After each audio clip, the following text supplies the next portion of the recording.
Halo, saya Justin Stewart Leonardo akan melanjutkan pembahasan kita masih di bab 2, yaitu vektor. Pada video kali ini kita akan membahas subbab 2.5, yaitu mengenai penjumlahan dan pengurangan vektor secara geometris. Mari kita mulai. Yang pertama, penjumlahan dua vektor secara geometri. Jadi, penjumlahan dua vektor secara geometri itu ada penjumlahan dan pengurangan ya. Penjumlahan dan pengurangan tersebut dapat kita lakukan dengan dua cara, yaitu dengan aturan segitiga dan aturan jajar genjang. Kemudian, aturan segitiga itu adalah penyusunan vektor pertama sedemikian sehingga ujungnya bertemu dengan pangkal vektor. Kalau digambarkan ini seperti ini. Vektor pertama itu vektor A, ujung vektor A itu ketemu sama pangkal vektor B di sini. Dan sebagai akibat, resultan yang dihasilkan itu adalah vektor C, yaitu A tambah B. Jadi kalau misalnya panah ketemu, yang ujung yang berupa panah ini ketemu sama pangkal, itu tinggal dijumlahin. Kemudian yang ketiga, aturan jajar genjang itu adalah penyusunan vektor pertama dan vektor kedua di mana kedua ujungnya bertemu. Jadi vektor AD ini diproyeksi ke vektor BE berdasarkan garis putus-putus ini. AB juga diproyeksi ke DE di sini. Dan ujungnya, tempat ujungnya kedua ketemu di sini, kalau ditarik dari titik pangkal itu merupakan resultannya ya.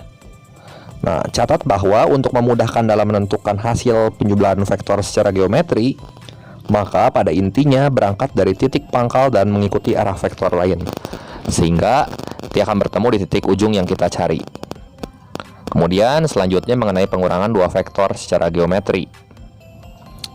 Kalau tadi penjumlahan, sekarang pengurangan ya. Pengurangan vektor itu mirip pengerjaannya sama penjumlahan. Metode yang termudah itu adalah dengan menggunakan aturan segitiga. Jadi tinggal tempelin pangkal sama ujungnya. Nah, misalnya vektor A itu dikurangkan dengan vektor B, maka kita dapat menulisnya dengan A min B itu akan sama dengan A plus dalam kurung minus B. Dengan B itu berlawanan arah dengan vektor B. Nah, kalau kita perhatikan ilustrasinya seperti ini. Misalnya kita punya vektor A, arahnya tetap ke sini, dan diketahui vektor B itu kalau ke bawah dia positif, namun kalau dia ke atas dia itu negatif. Nah, kalau dia berlawanan, panahnya itu berlawanan, pasti salah satunya negatif. Nah, kalau yang ujung A di sini ditempatin sama pangkal B, nah, sebagai akibat dari pangkal A ke ujung sini, itu adalah resultan A plus B. Tapi kalau misalnya arah B-nya ke atas, ini jadi negatif gitu ya. Nah, jadi A ditambah negatif B itu akan sama dengan A min B nanti di sini. Terus kemudian selanjutnya mengenai ilustrasi penjumlahan dua vektor. Misalnya kita akan mencari vektor AF dan diketahui vektor-vektor lain seperti gambar berikut ini ya. Ini ada vektor AF yang warna merah. Nah, vektor AF itu dapat ditentukan dengan penjumlahan vektor-vektor berikut ini. Nah, vektor AF itu titik ia berangkat mula-mula dari A dan titik ujungnya itu di titik F gitu ya. Pangkalnya di A. Nah, kita dapat menempuh jalur dari A ke F dengan berbagai cara di sini. Ada 7 cara. Nah, bisa dari A itu mampir dulu ke B, B mampir ke C, C mampir ke D, D mampir ke E mampir ke F gitu ya. Atau kalau mau langsung bisa juga A ke B ditambah B ke F, langsung kita tarik pangkal ke ujung. Itu langsung jadi vektor AF. Atau juga bisa dengan metode-metode lain yang ini. Semua. Pokoknya dia harus melintasi jalur-jalur yang terdapat pada garis-garis yang warna hitam ini. Nah, kalau dalam penjumlahan vektor secara geometri, kita harus memilih jalur yang paling efektif, di mana informasi atau data-data yang diketahui pada soal itu bisa kita pakai supaya kita mendapatkan vektor yang diinginkan situ ya.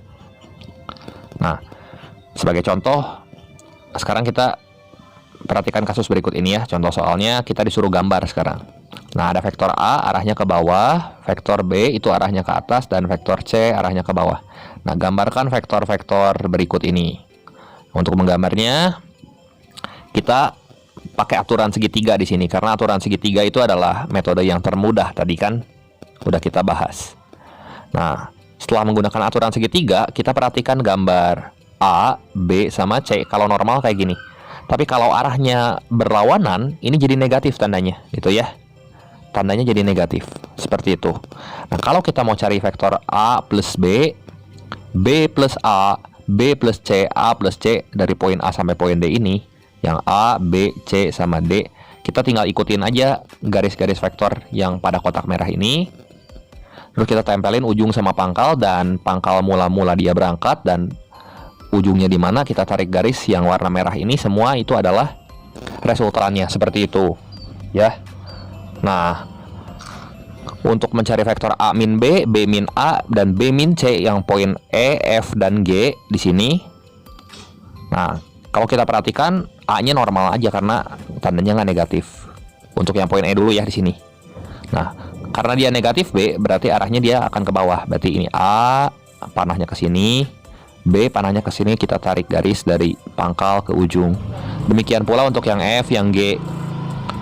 Kalau 3 vektor gimana? Sama aja. Ini metode poligon ya, berarti kita tinggal tempelin ujung sama pangkalnya.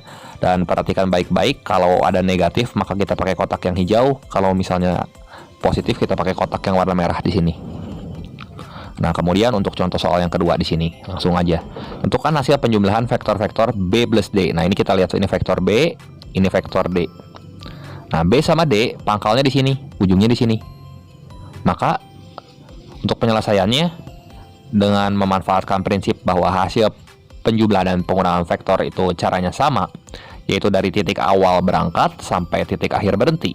Hanya saja untuk pengurangan arah vektornya itu berlawanan dari arah semula. Kita peroleh nih yang vektor B tambah vektor D itu akan sama dengan vektor A gitu. Kalau B tambah F gimana? Ya, ini kita lihat B, ini F.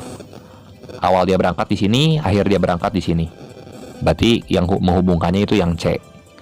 Untuk vektor A plus E plus G, A-nya yang ini, E-nya yang ini, G-nya yang ini. Mula-mula berangkat dari sini dan akhirnya di sini. Itu adalah vektor C pasti. Untuk C plus I min H, ini C-nya mana? Ini C, ini I. Min H kenapa? Panahnya ini kebalik sini. Mula-mula berangkat di titik ini dan berhentinya di titik ini. Berarti akan sama dengan vektor A. Untuk vektor A plus H min I, ini A tambah H min I karena panahnya ini tabrakan sini ya. Mula-mula berangkatnya tetap aja dari sini, berhentinya di sini. Tentu hasilnya akan sama dengan vektor C. Oke. Demikian pembahasan kali ini mengenai penjumlahan dan pengurangan vektor secara geometris. Berikut ini ada 4 soal latihan yang bisa kalian screenshot untuk kalian coba. Terima kasih atas perhatiannya. Sampai jumpa di video saya yang berikutnya.